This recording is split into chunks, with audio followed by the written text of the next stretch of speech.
Donald Trump recently said that he would support creating a mandatory database to track Muslims in the United States. Some of the other candidates in the Republican field have denounced that. Would you support the creation of such a system? And if so, how does that comport with your views on religious freedom? Well, I think we should have a database on everybody who comes into this country. I think he meant Muslim citizens in the United States.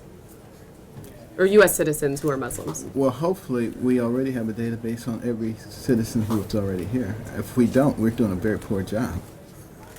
So do you condemn his comments that we should, have... I mean, the idea is stricter scrutiny, tracking Muslims who live here. I mean, what do you think about that idea broadly? I don't think it's a good idea to treat anybody differently.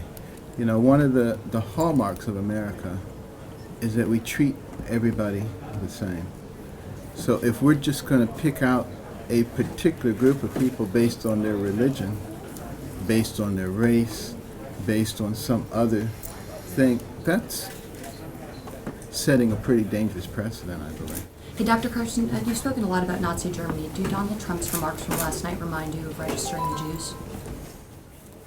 I don't know what Donald Trump said last night. He said he wanted to track Muslims with a database in the United States. Okay, that part I did hear. I don't know that. I hope that we have a database on everybody. What would you like to keep in that database? If we don't have a database on every foreigner who comes into this country, we're being negligent. Do you want to keep Social Security numbers in that database? What would you like to see in that? Well, I want us to be able to know who they are. I want to know where they came from.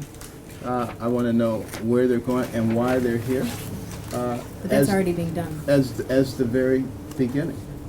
If you want to add more things to that, we can talk about it and what the rationale is for it. Would you subject American citizens to that as well, or just individuals who came here? American citizens, there already is a database. But you're talking about a more complex database than what's already established. No, I'm not talking about anything. Well, the database you're describing is already in place. And that's what I'm saying. Okay. That's what we should have.